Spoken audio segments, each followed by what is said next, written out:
Parashat Pinchas. Et là, on va voir aujourd'hui ce qui s'est passé à la suite de la semaine dernière. Après Balak, on a vu comment Balak il a essayé de tout faire pour faire tomber le peuple juif. Il n'a pas réussi. Et à la fin, il a donné le fameux conseil d'aller fauter avec les filles de Midian. Quand le peuple juif ont fauté avec cet épisode, il s'est énervé, il a demandé de juger tous ceux qui ont eu cette idolâtrie ou tous ceux qui ont fait cette erreur. Zimri, le fils de Salou, qui était à ce moment-là le maître, le chef de la tribu de Shimon, il est venu avec une des femmes de Midian. Il a présenté à Moshe en disant: cette femme, elle est permise ou elle est interdite? Est-ce que tu as le droit de se marier avec elle ou pas? Et si tu me dis qu'on n'a pas le droit de se marier avec elle, comment toi, bat yitro mi yitirela? Fameux exemple, le fameux argument qui est venu en disant: qui t'a permis de te marier avec la fille de Yitro, alors qu'on sait très bien qu'on n'a pas le droit de se marier avec une personne qui n'est pas de confession juive? Moshe n'a pas répondu. Alors que Moshe, jusqu'à présent, est celui qui devait répondre et qui était censé répondre, Moshe n'a pas répondu. Là, ils ont reçu la Torah. Plus longtemps, oui, c'est fini. L'histoire, elle est finie, d'accord? Et c'est justement l'erreur qu'il a fait. Il n'a pas fait de distinction entre avant et après. Moshe n'a pas répondu. Pinchas n'était pas connu du public jusqu'à présent. Personne n'entendait parler de Pinchas. Et Pinchas, il a dit à Moshe: mais c'est toi qui nous as dit que tout celui qui a des rapports avec une étrangère, à ce moment-là, il est coupable. Ça veut dire que même si d'après la loi, d'après la règle, si on te demande est-ce qu'il faut faire quoi que ce soit, la loi elle est différente. Mais sur le champ, quand tu vois quelqu'un faire un acte ignoble, tu dois réagir. Si je viens après coup te demander qu'est-ce que j'aurais dû faire, c'est trop tard. C'est sur le champ que tu dois réagir, pas après. Moshe il a dit à Pinchas sa fameuse phrase que celui qui porte la lettre, c'est lui de la mettre en application. Tu es venu, tu m'as rappelé une règle, tu m'as rappelé une loi, à toi de mettre en application. Et Pinchas il a tué le chef de la tribu de Shimon, qui était en rapport avec cette Zimri, les deux ont été tués. C'est devenu un grand scandale. Pourquoi c'est devenu un grand scandale dans le peuple juif? Le scandale qui est devenu, qui était: avec quel droit tu te permets de tuer quelqu'un comme ça, même s'il est coupable, on va savoir, il y a un jugement, il y a la démocratie, il faut respecter les règles, il faut demander, peut-être mettre un bracelet, on va savoir quoi d'autre. Et le problème, c'était que c'est quelqu'un qui n'était pas connu du public, personne ne le connaissait jusqu'à présent. Comment tu te permets de tuer un chef de tribu, surtout du peuple juif? Et surtout que c'était pas clair. Au nom de quoi tu l'as tué? Qui t'a permis de prendre la loi dans tes mains? Et vraiment, il y a eu une révolte, on peut dire, dans le peuple juif. Tout le monde s'est révolté contre lui en disant: mais avec quel droit tu te permets? Pourquoi tu fais une telle chose? Et ils l'ont pas laissé tomber. Jusqu'à ce que le premier verset qu'on va tout de suite voir dans la paracha, le premier verset, que Dieu, il parle au peuple juif, il prend la défense de Pinchas. Dieu, il nous dit, comme on va tout de suite voir, sachez que Pinchas, il a agi comme il fallait. Pensez pas un instant que Pinchas, il n'a pas agi comme il fallait. Pinchas, il a agi comme il fallait. Et pas seulement ça, c'est qu'il va être récompensé, etc. Ok. On va tout de suite voir après dans les textes. Dieu, il a donné à ce moment-là à Pinchas le cadeau de la prêtrise, Keuna, et la paix. Pinchas, jusqu'à présent, n'était pas un Cohen. Pourquoi? Parce qu'il est né avant ce qui a eu la nouvelle loi qui avait été fixée, qu'un enfant d'un Cohen est automatiquement un Cohen. Dieu lui a donné ce cadeau en héritage en lui disant que puisque le père est Cohen, l'enfant est Cohen, et ça suit, jusqu'à présent, ce n'était pas quelque chose qui a été mis en application. Et Dieu lui a dit qu'à chaque fois qu'il y aura une circoncision du peuple juif, Pinchas sera présent, comme la Gemara nous dit que Pinchas c'est Eliyahu, et on ne rentre pas aujourd'hui dans les détails, il n'y a pas le temps, dans la chronologie des faits. Pinchas était beaucoup plus tôt, on aurait dû dire que Eliyahu c'est Pinchas, pas Pinchas c'est Eliyahu, mais ça c'est pour un autre sujet, c'est pas pour aujourd'hui. On a plusieurs questions ici. Question numéro 1, pourquoi Pinchas s'est comporté d'une manière pareille? Numéro 2, pourquoi les autres n'ont pas réagi? Pourquoi lui seul a réagi? À la rigueur, des fois tu peux te dire, tu vois quelqu'un qui fait quelque chose qui n'est pas convenable, tu peux très bien dire: mais si personne bouge, pourquoi c'est moi qui vais bouger? Tu vois quelqu'un qui se fait agresser, tu dis: mais personne bouge, j'ai pas à moi de bouger. On a vu les certains héros qu'on a eu dans l'attaque de Nice, quelques personnes qui ont décidé de foncer avec leur scooter ou agir et bouger. Et quelqu'un peut se dire non. Peut-être quelqu'un va dire: c'est un égoïste, c'est quelqu'un qui a un ego personnel et qui va forcément montrer qu'il est capable de faire quoi que ce soit, sans plus. Et c'est sûr qu'il y a ici des réponses, pas seulement des réponses simples, mais des réponses beaucoup plus profondes à la manière de pourquoi Pinchas il a agi de cette manière, comment il a pu agir de telle manière, pourquoi le reste du peuple juif n'a pas pris sa défense, même si encore une fois il n'était pas connu du public. Mais il y a bien un Moshe ici, il y a quelqu'un qui dirige, cette personne n'a rien dit. Et surtout ce qui nous intrigue, comment Dieu l'a répondu. Dieu au final il prend sa défense. Ça veut dire qu'à partir d'aujourd'hui, tout celui qui veut, il peut et il doit le faire, ou pas forcément. Et le but de voir ça aujourd'hui, c'est surtout de voir quel enseignement on a pour nous aujourd'hui. Et la finale du cours, ce qu'on va voir, ce qui est très intéressant, c'est combien de gens tu as qu'à l'apparence, ils te paraissent comme les gens les plus sympas sur Terre. Et en vérité, c'est les plus grands hypocrites sur Terre. C'est des gens qui peuvent être avec une apparence comme si c'est les gens les plus, on va dire, qu'ils incarnent la bonté, qu'ils incarnent tout ce qui est le bien, etc. Mais en réalité, c'est des gens que, au fin fond d'eux-mêmes, leur pensée, la raison pourquoi ils agissent de cette manière, on peut appeler ça dans le langage moderne des prédateurs, on peut appeler ça dans le langage moderne des gens manipulateurs, des gens qui te montrent comme quoi ils font tout le bien pour toi. Mais ils sont là juste pour toi, ils sont là pour t'aider, mais en réalité, c'est des abuseurs, des profiteurs, voilà ça. Et le contraire, tu as des fois des gens qui, à l'apparence, il peut apparaître comme quoi leur manière d'agir est discutable, voire abominable. Avec quoi tu te permets? Alors, on ne va pas aller jusqu'à l'acte que Pinchas, qu'est-ce que Pinchas il a fait. Mais des fois, tu peux te dire, mais comment il s'explique qu'il a agi de telle et telle manière? Et qu'en réalité, quand tu commences à comprendre les raisons du pourquoi, tu ne dis pas seulement que cette personne, elle a fait un énorme bien pour lui et pour tout le peuple juif, mais c'était une énorme bonté qui, pas forcément à l'apparence, était. Et donc, la conclusion de ce qu'on va voir à la fin, c'est de se méfier des apparences. Ne pas juger par rapport à l'apparence, et ne pas commencer à réaliser en se disant telle chose ou telle chose. On va tout de suite voir dans les détails. Regardons d'abord le texte. Première phrase, Parashat Pinchas. Pinchas, fils d'Elazar, fils d'Aaron le Cohen, a détourné ma colère de déçu les enfants d'Israël en se montrant jaloux de ma cause au milieu d'eux, en sorte que je n'ai pas anéanti les enfants d'Israël dans mon indignation. Dieu prend direct sa défense, puisque Rashi vient et te dit qu'est-ce qui s'est passé, pourquoi Dieu avait besoin de prendre sa défense. Rashi te dit, étant donné que les tribus se moquaient de lui, écoute bien les détails, avez-vous vu ce Ben Pouti? C'est quoi ce Ben Pouti? Celui dont le grand-père maternel, Yitro, engraissait des veaux pour l'idolâtrie. Tu es le prince d'une tribu d'Israël. Et le texte retrace ici sa généalogie depuis Aaron. En deux mots, il disait que puisqu'il a ici une certaine généalogie de quelqu'un qui est cruel avec les animaux, qui était Yitro, cette cruauté, il a incarné dans son sang. Et c'est pour ça que le petit-fils, il a agi de telle manière. Viens, la Torah te dit, il ne fait pas cette erreur. Pense pas un instant qu'il est cruel à cause de son grand-père d'un niveau. Il a un autre grand-père. Et cet autre grand-père, c'est Aaron. Et cet autre grand-père, il n'était pas cruel. Pas seulement qu'il n'était pas cruel. On sait qu'Aaron incarnait même la paix, etc. Et donc, pense pas un instant que tu peux choisir, on va dire, le choix, choisir avec qui tu as envie de passer sa généalogie. Néanmoins, la question qui va rester, c'est que très bien, tu vas trouver qu'il a un grand-père normal, on va dire. Mais il a un grand-père tordu aussi. Donc pourquoi tu l'enlèves? On va rentrer dans les détails, c'est très passionnant. Et donc, ça c'est ce que Rashi vient te dire sur le texte simple. Viens habituellement la question, je ne comprends pas, une question générale sur ce que Rashi vient de dire. Pourquoi ne pas s'arrêter sur la nature de ses actes? En deux mots, comment tu vas juger quelqu'un en fonction de ce que son grand-père il est, ce que son arrière-grand-père, et qu'est-ce qu'on en a à faire si quelqu'un avait un tel grand-père? Combien de gens sur Terre, parce qu'ils n'ont pas eu tel ou tel grand-père, c'est pas pour ça que c'est des mauvaises personnes? Et c'est pas parce que quelqu'un il a eu la malchance d'avoir un grand-père, on va dire, qui était mauvais, pour ça il doit forcément être mauvais, c'est au contraire. Et plus que ça, ce que le rabbi demande ici, c'est arrête-toi au fait. Quel est ton problème? Ce qu'il a fait ou qui était son grand-père? Qu'est-ce que ça veut dire qu'ils étaient en train de se moquer de lui en disant il avait un tel grand-père? Et qu'est-ce que j'en ai à faire de grand-père? Ton problème, c'est quoi? C'est qu'il a tué quelqu'un sans jugement, sans rien. Arrête-toi sur les faits. Commence à parler pourquoi il a tué telle et telle personne. Regarde le texte. De deux choses l'une. Soit ces hommes pensaient que Pinchas n'avait pas le droit de tuer Zimri. Alors ils auraient dû l'humilier en soulignant qu'il était lui-même un criminel. Mais non lui rappeler que son grand-père avait engraissé des veaux pour l'idolâtrie. À l'opposé, s'il considérait qu'il pouvait et devait même tuer Zimri, il avait nullement lieu de lui rappeler l'historique de son grand-père. Dans quel rapport ici, qui était son grand-père? Qu'est-ce qu'on en a à faire? Ça, c'est la question que la Bible demande. Et l'explication est la suivante. Ici, ce qui dérangeait réellement les tribus dans son comportement, il défendait Israël, le peuple juif, et il défendait Moïse avec un argument que certainement Pinchas, il avait ici pas seulement un problème personnel, un problème peut-être d'ego personnel. C'est comme aujourd'hui, malheureusement, tu vois, avec tous ces terroristes, avec tous ces gens qui sont en train de faire du mal, que toujours tu vas essayer de trouver, mais peut-être il vient d'une maison délinquante, peut-être qu'il n'a pas eu d'éducation, peut-être que c'est un cas social. Donc eux, ils se sont dit, non, Pinchas, juge pas ce qu'il a fait. Ce qu'il a fait, c'est juste la conséquence de quelque chose qui est caché à l'intérieur. Et s'il aurait payé une consultation chez un thérapeute pour 75 €, il lui aurait dit que certainement, si tu vas chercher dans ton passé, ton grand-père, c'était quelqu'un qui n'était pas si bien que ça. C'est pour ça que tu as réagi de cette manière.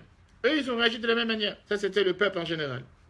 Regardons le 3. Ce qui dérangeait réellement dans le comportement de Pinchas. Zimri était venu, accompagné par cette femme de Midian, cette Midianite, aux yeux de Moshe et aux yeux de toute l'assemblée. Or, de tous les présents, seul Pinchas ressentit l'affront qui était ainsi fait à Dieu. Pour autant, d'autres connaissaient sûrement la halakha. Moshe la connaissait sûrement. N'y avait-il donc pas là un manque de respect à Israël, au peuple juif et à Moshe? C'est pour cela que les tribus humiliaient Pinchas, prétendant qui n'avaient pas tué Zimri du fait de l'affront fait à Dieu, mais pour une autre motivation. Eux, ils ont réagi en disant, c'est pas juste de dire que Pinchas, tout d'un coup, on va dire, il y a une phrase, on dit un tzaddik, un juste, dans un manteau en fourrure. Qu'est-ce qu'il y a? Tu es le seul à connaître la loi? Personne d'autre connaît la loi ici? Personne d'autre sait qu'on n'a pas le droit de se marier avec une femme étrangère? Personne d'autre sait qu'on n'a pas le droit de faire ce qui vient d'être fait? Et Moshe, il est présent. Les autres chefs de tribu sont présents. Personne ne réagit. Il n'y a que toi qui décidais tout d'un coup qu'il faut réagir. Et en quoi tu serais différent des autres? Et donc, ils se sont dit que certainement ici, il y a ici une cause personnelle. Tu as un problème personnel. Certainement, je ne sais pas savoir c'était quoi ton enfance, c'était quoi tes problèmes antécédents. Et c'est pour ça que tu as réagi comme tu as réagi. C'est pas normal de dire que tout d'un coup, tout le monde est aveugle, personne n'est au courant de quoi que ce soit. Tu es le seul à être au courant, et c'est pour ça que tu as réagi. Parce que Moshe est en train de dormir, les autres chefs de tribu n'ont rien vu, tu es le seul qui a décidé qu'il fallait agir. Il y a quelque chose qui ne va pas avec toi. Et c'est pour ça qu'ils ont... Ça ne sert à rien de regarder les faits. Les faits, ce sont des faits, on les connaît, les faits. Mais ils se sont dit, on va chercher plus loin. Pourquoi il a agi de cette manière? Il y a certainement une raison, et la raison, c'est certainement à cause de son grand-père, etc. Maintenant, analysons même d'abord l'argument. Qu'est-ce qu'ils ont dit? Quel était leur problème? Et après, on verra, est-ce que leur argument, c'est un argument correct, un argument cohérent, il y avait une base à cet argument, ou bien c'était vraiment quelque chose qui n'avait pas de sens. Regardons d'abord l'argument. Eux, ils ont dit quoi? Ils ont dit, vous avez vu, qui c'est ce fils de Pouti? En deux mots, en hébreu, Pouti, c'est bien devenu un pitem, ça veut dire qu'il a engraissé. Le père de son père avait engraissé des veaux pour l'idolâtrie. Alors regardons comment le rabbin nous l'explique. Quelle pouvait être sa motivation? Pinchas aurait hérité la cruauté de son grand-père. Par ailleurs, il tua Zimri, chef qui voulait défendre sa tribu. Zimri, en réalité, voulait sauver l'honneur de sa tribu. Et Pinchas, il l'a tué. Pourquoi il l'a tué? Il nous dit la chose suivante. On comprend aisément qu'il n'est pas une manière plus cruelle de tuer quelqu'un qu'en lui donnant l'apparence de lui faire du bien en le gavant. Dans l'intention de le faire disparaître ensuite. Ça, c'est ce qu'on appelle le gavage des animaux. Alors, ils m'excuseront tous ceux qui sont aujourd'hui en train de manger du foie gras, que ce soit caché, que ce soit cher, tout ce que tu veux. Gavage des animaux, d'après certains avis, ça fait souffrir l'animal. Maintenant, quel est le but de gaver l'animal? Parce que tu l'aimes tellement, tu as envie qu'il soit gros, qu'il soit fort. Le but, c'est de lui dire qu'au lieu de tuer ce canard, de tuer la toi avec 1 kilo, tu vas le gaver, il va faire, je sais pas, 3 kilos, 5 kilos, peu importe le nombre, et il aura un foie beaucoup plus grand. C'est-à-dire que tu lui fais croire que tu cherches son bien, et en réalité, tu cherches son bien pour le tuer. Ainsi, le grand-père maternel possédait effectivement cette cruauté naturelle. C'est exactement ce qu'il faisait. Il gavait des veaux pour l'idolâtrie. Et donc, on pouvait penser que le petit-fils, Pinchas, avait hérité de ce caractère. En conséquence, les tribus prétendaient que c'était bien la cruauté de Pinchas qui avait prévalu dans la matière. Maintenant, qu'est-ce qu'en réalité il cherchait? Ce Zimri qui est venu avec cette femme devant Moshe en disant, j'ai le droit de me marier avec elle ou pas? Et si tu me dis non, avec quel droit toi tu t'es marié avec une femme étrangère? Regarde l'Agmara Sanhedrin. L'Agmara te dit, l'intention de Zimri, le chef de tribu, était pour sauver sa tribu. Lorsque la tribu de Shimon se réunit auprès de Zimri, qui était leur chef, et lui dit, nous avons été condamnés à mort. Alors il fit approcher cette femme de Midian. Peut-être même connaissait-il la halakha selon laquelle ceux qui veulent venger l'affront de Dieu, l'affront fait à Dieu peuvent l'attaquer. Il risqua sa vie pour sauver sa tribu. Ça, c'est ce qu'en réalité, il cherchait à faire, ce merveilleux Zimri, fils de Salou. Et c'est pour ça que dans leur argument, qu'est-ce qu'ils emploient comme argument? Ils disent, il a voulu tuer un chef de tribu. Eux, ils voulaient montrer la différence entre le tué et la personne qui a tué. On va dire le tueur. Le tueur, c'est quelqu'un de cruel. Et la personne qu'ils ont tuée, c'est quelqu'un de bonté. C'est un chef de tribu, c'est quelqu'un qui fait que du bien. En deux mots, c'était quoi un chef de tribu? L'Agmara te dit qu'il était là pour s'occuper de sa tribu, s'occuper du peuple juif, s'occuper de la tribu de Shimon. Alors que l'autre Pinchas, c'est un terroriste. Il est venu, il a tué, c'est quelqu'un de cruel. Et cette cruauté, il n'a pas eu en lui-même. Cette cruauté, il a dû, parce que son grand-père était cruel. Pourquoi son grand-père était cruel? Parce que son grand-père était en train de gaver des veaux pour le but de les tuer. Et donc, c'est la plus pire cruauté qui peut exister. C'est pas tuer un animal pour le tuer, pour le manger. C'est lui faire croire que tu es en train de lui donner à manger parce que tu l'aimes tellement. Et en réalité, à la place de l'aimer, tu es en train de le tuer, tu veux le tuer. Et l'Agmara l'explique, il n'y a pas le temps de voir ça aujourd'hui. L'Agmara explique tous les détails. Qui était ce Zimri? Pourquoi il a agi de cette manière, etc., etc. Ça, c'est l'argument numéro 1. Très bien. On a dit tout à l'heure que c'était un argument faussé. Pourquoi c'est un argument faussé? Parce que quelqu'un, il n'a pas seulement un grand-père. Quelqu'un, il a deux grands-pères. En règle générale. Le grand-père paternel, le grand-père maternel. Donc, quand ils ont pris l'argument en disant, mais son grand-père maternel était quelqu'un qui était totalement cruel, et c'est pour ça qu'il a agi avec une telle cruauté, viens, le rabbi te dit, attends, et son grand-père paternel, tu l'oublies? Lui, il n'existe pas. Regardons le texte. Rashi d'abord, d'où on a appris une chose pareille? Pourquoi d'abord? C'est ça, ça même c'est ce qui montre pourquoi c'était un argument faussé. C'est-à-dire que quand tu veux venir avec un argumentaire qui n'est pas juste, tu caches la moitié de la vérité. Pourquoi ils n'ont pas voulu regarder sur le fait qu'il avait le deuxième grand-père? Eux, ils ont seulement dit, regardons le père de sa mère. Père de sa mère qui était Yitro, qui était cruel. C'est la raison pour laquelle lui aussi il est devenu cruel. Très bien, mais avant le père de son mère, il n'y a pas le père de son père? Sois cohérent, pas seulement soit cohérent, sois droit. Et dit, il a un père de son père qui est je veux dire, l'excellence qui représente la bonté, qui représente la paix. Et il a le père de sa mère qui représente la cruauté. Peut-être qu'il a dévié et qu'il a plus du côté de sa mère.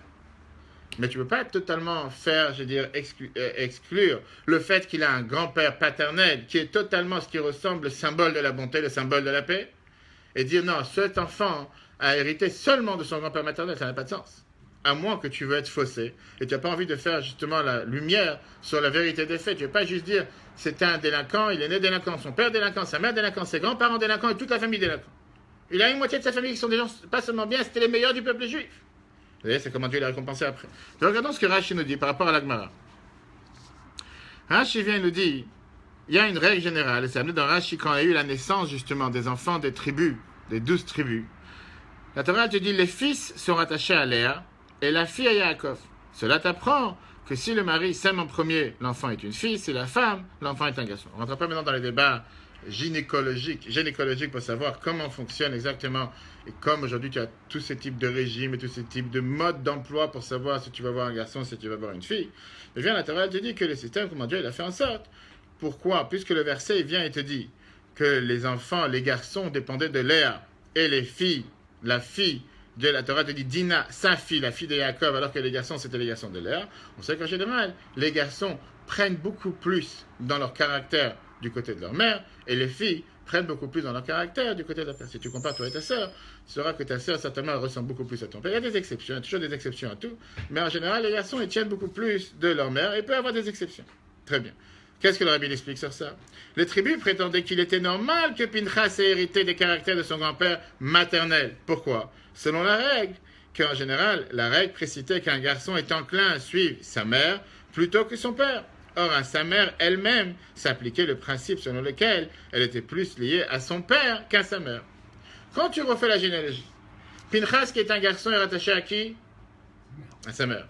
La mère est rattachée à qui? On a dit tout à l'heure, une fille est rattachée plus à son père. Le père qui était un homme cruel, bien sûr, avant qu'il s'est converti, avant qu'il s'est rapproché, etc. Mais au final, c'était quelqu'un de cruel, parce qu'il gavait ses veaux pour un soi-disant but de leur donner à manger, alors que le but était pour les tuer.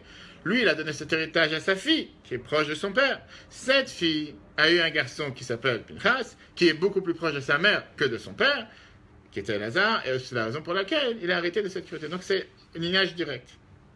Donc c'est pas qu'ils ont voulu faire une abstraction. L'argument est valable au départ.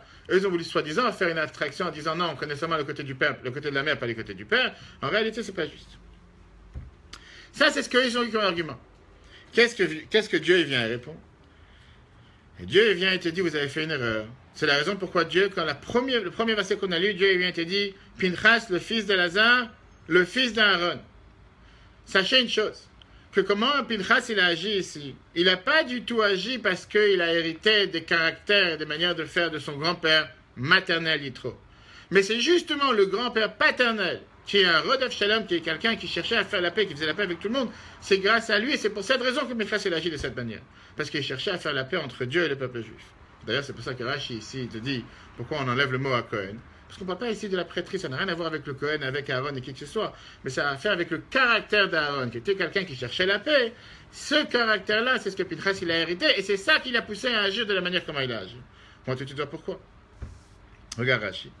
Rashi te dit dans la semaine dernière, Aaron est pris de paix, rétablissait la paix entre les rivaux et l'amour entre Marie et sa femme. Ça, c'était qui représentait Aaron. C'est la raison pour laquelle la Torah te dit que quand il est décédé, tout le peuple juif s'est mis en deuil, alors que quand c'était Moshe, c'était seulement le peuple, les hommes, pas les femmes.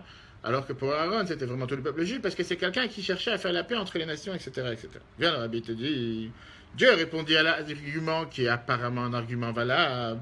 Le désir de venger de Pinchas venait du fait qu'il était le fils d'Aaron, et pas comme vous dites qu'il était le fils de Yitro. le petit-fils de Yitro. Il désira donc rétablir la paix entre Israël et Dieu. Il a détourné ma colère du dessus des enfants d'Israël. Vous pensez un instant que quoi? Que la manière comment il agissait une cruauté parce que son grand-père maternel était cruel? Dieu vient et dit, vous faites une erreur. Ce qu'il a agi, c'est pas une cruauté. C'est la plus grande bonté. Et cette bonté dont il a eu, c'est son grand-père paternel, qui était Aaron. Alors tu vas dire, comment on peut dire qu'une telle chose, c'est une bonté? Apparemment, donc, quand tu juges dans les faits, c'est quelque chose qui n'a rien à voir avec une bonté. Il y a pas mal de détails intéressants. Quand la Bible explique pourquoi on dit que Yitro, il a fait en sorte de gaver ses veaux pour l'idolâtrie. Quelle différence avec... Pourquoi tu peux pas me dire que lui, il a eu cette idolâtrie incarnée à l'intérieur de lui? Parce que l'idolâtrie, à Vodazara, c'est pas quelque chose qui se passe en héritage d'une personne à une autre. Alors que, par exemple, quand tu parles de la cruauté, ça c'est vraiment un trait de caractère. Un trait de caractère, c'est quelque chose qui se passe à l'intérieur de la personne. D'abord, voyons l'enseignement numéro 1. Et après, on va voir comment on voit la différence entre Pinchas et Yitro. Premier enseignement que la Bible te dit, ne jamais dévaloriser l'action de quelqu'un d'autre, même si elle te paraît qu'elle a un but intéressé. Tu penses des fois que quelqu'un il fait quelque chose de bien, tu dis, il ne cherche pas vraiment à faire du bien. Il a certainement un but par derrière. Il cherche quelque chose par derrière, il cherche qu'après tu vas lui vendre telle chose, tu vas lui acheter telle chose, tu vas faire commerce avec lui. Et pas forcément tu es capable d'analyser l'acte qu'il a fait, l'action qu'il a fait en telle bonne action. Que ce soit dans un couple, que ce soit dans la société, que ce soit entre amis, etc. Quand on observe que quelqu'un accomplit une bonne action, même si on a différentes preuves qu'il recherche son propre intérêt, on n'est pas pour autant autorisé à dévaloriser son action. D'où on le sait. La Gemara Psachim. La Gemara, elle te dit, il faut accomplir la Torah et les mitzvot, bien que on ne soit pas désintéressé, car c'est ainsi qu'à terme, on parviendra à le faire de manière désintéressée. Jamais sous-estimer et dire, il ne cherche pas ici à mettre les tefilines pour les mettre. Aujourd'hui, il a un examen, il a mis les tefilines parce qu'il veut garantir de réussir son examen. Aujourd'hui, je ne sais pas, elle a mis une pièce dans la tzaka, elle a allumé les bougies de Shabbat parce qu'elle va avoir une bonne santé, elle est enceinte, elle cherche à avoir un bon enfant. Le jour qu'elle a fini, qu'elle a déjà accouché, il n'y a plus une mikvah, il n'y a plus rien, parce qu'elle n'a plus besoin. Faire la Torah dit, c'est faux. Une mitzvah, c'est une mitzvah. Ne dévalorise pas l'action de quelqu'un en pensant que puisqu'il a fait pas de manière désintéressée, ça n'a pas de valeur. Ça a toute sa valeur. Tu ne veux pas savoir où ça va emmener après. Une mitzvah va entraîner une autre. Revenons maintenant à l'argument qu'on a dit tout à l'heure. Tu pourras toujours critiquer la personne qui ne fait rien. Mais pourtant, il a jugé en agissant, alors que l'autre, alors que Yitro a agi. Il a jugé l'action d'Yitro. Qui a jugé l'action d'Yitro? Il a jugé l'action de Zimri. Qui a jugé l'action de Zimri? Pinchas, tu veux dire. Il n'a pas jugé, il a agi. Il a agi. Très bien, mais pourquoi il a agi, encore une fois? Il a jugé et qu'il a... On aurait pu donner toujours la fameuse... Il dire, au final, il agit bien pour son... Qui aurait pu dire? Pinchas vis-à-vis de Zimri. Mais il savait clairement qu'il agissait pas bien. Encore une fois, c'est Pinchas. Pinchas Eliyahu, on a dit, c'est comme Eliyahu Hanavi, mais encore une... Rabbi te dit toujours, tu rentres dans une chambre d'hôpital et tu n'as jamais vu comment se passe une opération. L'enseignement est beau. Et tu sais, on n'a pas fini, une seconde. Tu rentres dans une chambre d'hôpital et tu sais pas, tu n'as jamais vu comment se passe une opération. Tu vois 10 chirurgiens, des infirmières avec des couteaux, avec tout ce que tu veux, avec des seringues, aujourd'hui avec des agrafes. Tu dis, mais qu'est-ce qu'ils sont en train de faire sur ce pauvre enfant, ce pauvre jeune, ou ce pauvre adulte, ou cette pauvre grand-mère? Qu'est-ce qu'ils sont en train de lui couper le ventre? Tu fais un bypass à savoir. Aujourd'hui, c'est déjà, on n'ouvre pas tellement comme avant, tu n'as pas du sang qui passe de tous les côtés, c'est déjà beaucoup moins intrusif, peu importe. Tu dis, mais c'est des assassins. Et tu sors de la chambre d'hôpital. Tu vois l'infirmière, tu es affolé, tu es apeuré, va savoir, tu vas t'évanouir. Et la personne, elle t'explique, écoutez-moi une chose. Ce monsieur, quand il vient de rentrer, ou cette femme, elle était avec une telle tumeur qu'elle n'avait aucun espoir de vivre. Grâce à cette opération qui a duré 8 heures, il va vivre, si Dieu veut, encore 10 ans, 15 ans, 5 ans, peu importe. Il va guérir. Tu peux juger l'apparence. L'apparence, si tu ne sais pas la raison pour laquelle ces personnes agissent, c'est des assassins. Quand tu commences à réaliser le fond du problème en te disant, mais ils ont cette blouse blanche, ils ont ces couteaux dans la main, ils ont ces agrafes, ils ont ces fils, qu'est-ce qu'ils sont en train de faire? Surtout qu'aujourd'hui, ils ne regardent même pas le patient. Aujourd'hui, ils regardent l'écran. Ils regardent tous sur l'écran. Le patient n'existe, il n'existe même pas. Et ils sont tous en train de dire, passe-moi tel truc, regarde l'écran. Tu vas regarder un film. Imagine-toi que l'écran, il se lâche au milieu. C'est pas une fois que tu as posé la question. Une opération qui dure 1 heure, 2 heures, tu as l'écran en face. Tout le monde est vieux. Personne ne regarde. À part, il est couvert. Tu vas regarder sur l'écran. Et là, il bouge avec les mains, il bouge avec les mains. Paf, coupé d'électricité. Qu'est-ce qui se passe? Qu'est-ce que tu fais? C'est même pas autant de qu'est-ce que tu dois faire. Que Dieu nous en préserve, il ne faut pas penser à ça. Il faut dormir tranquille. Viens à la Torah, elle te dit, c'est exactement la même chose. Le dénigrement des tribus fut la conséquence de leur désir de défendre l'honneur de Moshe. Encore une fois, jugeons leur manière d'agir. Eux, pourquoi ils ont pris vengeance? Ils se sont dit, on veut défendre l'honneur de Moshe. Moshe, il est là, c'est le patron. Lui, il n'a pas agi. Avec quel droit tu te permets d'agir? Certainement, tu as une cause personnelle. De ce fait, Dieu témoigna que Pinchas, et non toutes ces tribus, fut celui qui vengea l'affront fait à Dieu. Tel est donc l'enseignement délivré par ce commentaire à celui qui dénigre l'étude enthousiaste de son prochain, sa meilleure pratique de la mitzvah qui peut paraître ostentatoire, ne voyant en cela qu'une expression de sa propre humilité et de sa soumission. En pareil cas, c'est celui qui étudie la Torah qui a raison et non celui qui la dénigre. Bien plus, la motivation de ce dernier pourrait bien être l'orgueil. C'est tellement facile de rabaisser l'autre. C'est tellement facile de montrer que l'autre c'est un tordu. On le voit quotidiennement dans la vie de tous les jours. C'est tellement plus facile de dire qu'est-ce que tu as déjà fait, qu'est-ce que tu as appris déjà, qu'est-ce que tu as fait comme il te va déjà, qu'est-ce que tu perds ta vie, qu'est-ce que tu perds ton temps, qu'est-ce que tu fais de mieux. À part rabaisser l'autre, très bien, tu peux rabaisser l'autre. Et qu'est-ce que tu fais toi de mieux? Toute la journée en train de rabaisser là, montre de quoi tu es capable. C'est la fameuse histoire qu'on a toujours dit. J'en ai vu ça il y a quelques semaines avec le Rabbi Rachab, dans la cour, avec son frère. Et il s'est dit, c'est pas normal que moi je suis le plus grand de la famille, je suis nain, et mon frère il est plus petit et il est plus grand. Il s'amusait dans le sable. Et son frère, il en avait marre. Le vrai grand frère, qui était nain, il en avait marre que tout le monde dise, c'est lui le plus grand, alors que c'est lui qui est plus grand, mais il est plus petit que son frère, qui est plus petit en âge, mais plus grand en taille. Et il lui dit, viens, on s'amuse. Il fait un trou dans le sable, il le met dans le trou, il dit, tu vois, maintenant je suis plus grand. Son père, le Rabbi Maharaj, je suis le Rabbi de Chabad, il les voit, il appelle dans le bureau, il appelle les deux frères. Et il dit, quand on veut être plus grand que l'autre, il faut monter sur une chaise. C'est trop facile de mettre l'autre dans le trou. À longueur de journée, tu vois ça, t'as des gens. Oui, mais vous les Lubavitch, mais vous les Chabad, mais vous encore hier, je parlais avec une femme, un couple par rapport au mikvé. Oui, mais on m'a dit que mikvé, Chabad, qu'est-ce que tu parles? Qu'est-ce que tu parles sans connaître, sans parler pour parler? Juste critiquer pour critiquer, tu as ouvert un livre, tu as cherché la source, tu sais où c'est écrit. C'est tellement plus facile de rabaisser, c'est tellement plus facile de décréditer l'autre. Non, mais ça, encore une fois, à l'apparence, quand tu vois le film, ils ont totalement raison. Il y a Moshe ici, il y a les chefs des tribus, tout le monde est là, personne ne bouge. Pour qui tu te prends pour agir? Certainement que tu es cruel, parce que ton grand-père est cruel. Dans le film, Pinchas, il savait la vérité. Il savait qu'il faut agir. Pas après coup. Après coup, ça ne sert à rien, parce que s'il aurait demandé après coup, on n'aurait pas donné la permission de le faire. Mais maintenant, il faut agir. Dieu lui-même est venu le défendre, en lui disant ses motivations et la manière comment il a agi était la meilleure manière pour défendre, pour faire ce que Dieu voulait.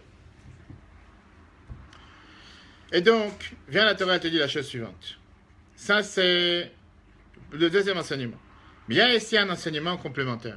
Et ça, ce qu'on a dit tout à l'heure, ne pas juger les apparences. Qu'est-ce que ça veut dire ne pas juger les apparences? Le verset ici, il n'est pas en train de te dire seulement que Pinchas n'était pas cruel et que l'autre était un homme de bonté. Mais il vient te dire tout à fait l'inverse. Que ce qui te paraît à l'apparence, l'histoire de Zimri, que lui s'est présenté comme quelqu'un de bon, soi-disant pour sauver sa tribu, pas seulement, c'était pas un acte de bonté, mais c'était la plus grande cruauté sur terre. Et lui, d'où il a tiré? De ses ancêtres, Shimon. Yaakov, quand il a béni Shimon et Lévi, il a dit Klei Hamas becherotem. Ils sont partis faire la guerre. On se rappelle, Shimon et Lévi sont partis détruire toute une ville parce que Dinel avait été capturé. Et Yaakov, il était énervé contre ça. Pourquoi? Parce qu'à cause de ça, ils ont empêché au peuple juif de faire tchouva. Pinchas, qui à l'apparence te paraît comme quelqu'un de cruel, finit par en réalité être quelqu'un qui est la plus grande bonté, qui a fait venir la bonté entre Dieu et le peuple juif. Et quel enseignement on apprend de ça? Ne jamais décréditer, ne jamais rabaisser un juif, qu'il agit, même s'il agit, on va dire, avec, pas cette jalousie interne, mais parce qu'il va agir au nom de Dieu. On ne parle pas maintenant de fous furieux qui se croient que c'est la police de Dieu sur terre et qui vont réprimander, voire des fois toucher ou frapper. Et oui, dans la Gay Pride, il va savoir, avec quel droit tu te permets, t'es pas le bon Dieu sur terre. Mais je parle dans la vie de tous les jours, tu vois, quelqu'un qui prie, il arrive à la synagogue, il prie avec ferveur. Il a envie de répondre amen, il a envie de faire les barres de quelqu'un, il dit, qu'est-ce que tu cries? C'est calme-toi, tais-toi, t'es pas chez toi. Avec quel droit? Ah, bien sûr, quelqu'un qui te dérange, c'est différent. Mais je parle, tu as des exemples dans la vie quotidienne, quelqu'un il veut faire avec ferveur, il veut faire une mitzvah, il veut aller à un cours, tout d'un coup quelqu'un il le refroidit, il fait, qu'est-ce que tu fais? Encore une fois un cours. Ça va, c'est les vacances aujourd'hui, repose-toi, qu'est-ce que tu sors encore une fois un cours? Regarde le texte. Zimri, plus particulièrement cruel, mais il se donna l'apparence d'un homme bon. À l'opposé, Pinchas fit un acte que l'on pouvait interpréter comme de la cruauté, alors que celui-ci fut en réalité le plus profond de bonté. Quel est l'enseignement? Lorsque se déclenche une épidémie morale, que l'on observe quelqu'un qui cherche à venger l'affront fait à Dieu, on n'a pas le droit de le dénigrer. C'est cela qui apportera la paix véritable. Et la conclusion, attention aux apparences, la rigueur de Pinchas exprima la plus grande bonté possible. Un enseignement tellement riche. Et je dis encore une fois, heureusement qu'on a la chassidut. Heureusement qu'on a cette explication du Rabbi pour nous l'expliquer, parce que concrètement, quand tu vois le texte, bien sûr, c'est le Chumash qui nous dit que Dieu il a vengé la vengeance de Pinchas et que Dieu l'a défendu. Mais tu peux tellement plus facilement tomber dans l'idée de dire que Pinchas il a agi mal, avec quel droit il se permet, comme tout le peuple juif l'a jugé. La Torah elle te dit, des fois, est-ce que quelqu'un te paraît comme le meilleur, qui soi-disant agit avec la plus grande bonté? Pas forcément c'est la plus grande bonté. Bien sûr, on n'est pas la police de Dieu, on ne sait pas ce qui se passe dans le cœur de l'un. Mais des fois, il faut se méfier. Et des fois, tu as quelqu'un qui peut te paraître à l'apparence comme quelqu'un de dur, quelqu'un qui est jamais souriant, quelqu'un qui peut-être, en réalité, en secret, en cachette, c'est quelqu'un qui fait les plus grosses bontés sur terre. Sauf qu'à l'apparence, c'est pas sur son visage. Et tu as quelqu'un, ce qu'on appelle, qui va te faire les plus grands sourires, et les plus grandes camaraderies, et soi-disant toujours se fanfarer en disant, mais regarde ce qu'on a fait. Et dans le concret, quand tu commences à approfondir et savoir qu'est-ce qu'il a vraiment fait, tu vois qu'il n'y a que du vent. Il a fait avec la bouche, il a fait concrètement, il n'a rien fait. Focalisons-nous sur l'action plutôt que sur la parole, plutôt que sur la décréditation. Et ça, c'est ce que la parole Hachem nous dit cette semaine. Énorme. Combien on peut apprendre de ça par la vie de tous les jours. Grâce à ce Pinchas. Tu avais une question, c'est quoi la question que tu as là-bas? Vas-y.